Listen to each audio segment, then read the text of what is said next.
to the Fourth and Long Fantasy Football Show. Hey everyone, welcome to the Fourth and Long Fantasy Football Show. My name's Justin. Episode 64 today. Happy holidays, everybody. Week 15 is come and gone, and we're on to Week 16.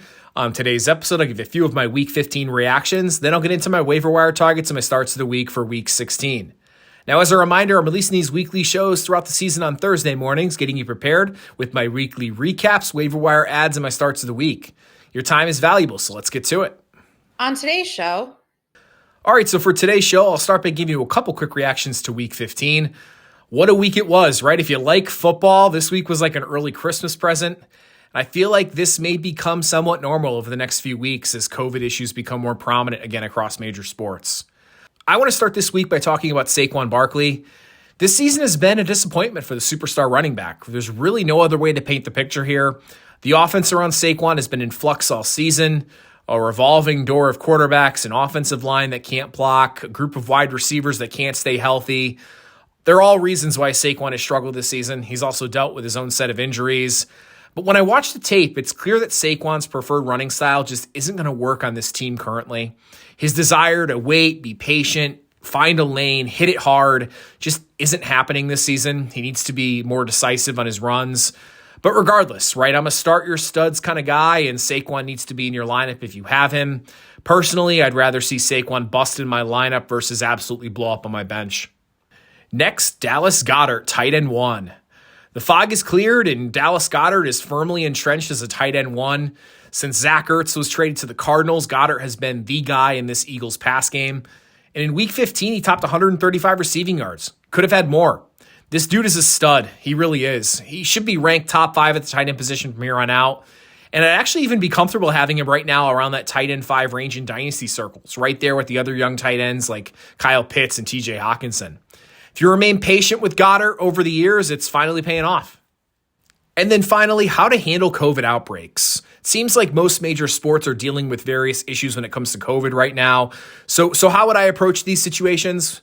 First, I think, and most importantly, is just to be sure to keep your flex spot open in your lineup until the very last moment, right? The flexibility of being able to play any position in that flex spot if something happens to one of your regular starters is important, right? If you've got a running back playing on Thursday like Jeff Wilson Jr., or Elijah Mitchell if he's healthy, throw that guy in your running back spot. Keep your flex spot open. In addition, I'd probably play it based on your matchup, right? If you need a miracle type of game, hold your stud that may be questionable until the last moment. But if you're in a close matchup and need that guaranteed 8 to 10 points, go with the safer option. Check to see if your players' backups are out there on the wire, right? This way, if a guy like Austin Eckler gets ruled out before the game this week, you have Justin Jackson waiting in the wings. All right, let's get into my waiver wire ads for Week 16. Before I get there, my ads for last week included Rashad Penny, KJ Osborne, and Amon-Ra St. Brown.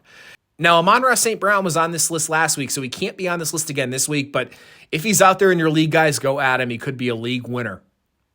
I'm going to start my Week 16 waiver wire list off with a running back, and it's going to be Tampa Bay Bucks running back Ronald Jones. The injury bug hit the Bucks big in Week 15, and Leonard Fournette's injury vaults Rojo into must-start territory. He needs to be added in all leagues. We've seen Rojo be successful in games where he's been given the full load in this backfield. You look at last season, right? He was a rock-solid running back too until Fournette's emergence toward the end of the season. And for those Rojo truthers, I'm looking at you, Corey. You may have a league winner here on your hand. Enjoy the ride. Next, I'm going to go with another running back, and it's going to be Los Angeles Chargers running back Justin Jackson. Now, this is going to depend on Austin Eckler's availability this weekend, but Justin Jackson ran for 80-plus yards on the ground last week and could be in line for a pretty strong workload this coming week if Austin Eckler is ruled out. Now, Rojo needs to be the priority ad, right? But Jackson is a nice consolation prize, especially for those Eckler owners out there. And then finally, my last waiver wire ad for Week 16 is going to be a wide receiver. Now I'm going to go with Buffalo Bills wide receiver Gabriel Davis. Davis came to life in Week 15 and should be added as a key cog in this Bills offense.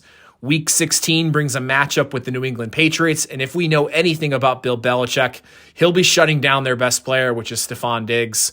Cole Beasley is already ruled out this week, so Gabriel Davis should command roughly 8 targets from Josh Allen.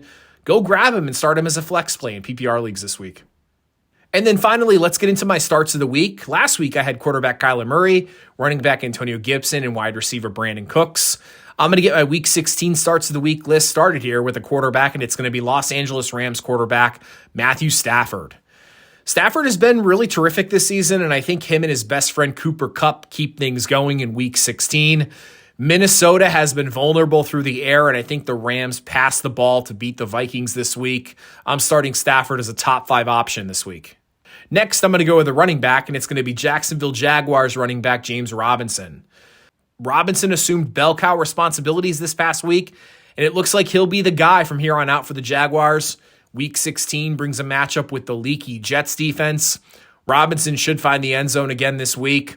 I like him as a top 10 running back in week 16. And then finally, my last start of the week is going to be a wide receiver, and I'm going to go with Tampa Bay Bucks wide receiver Antonio Brown.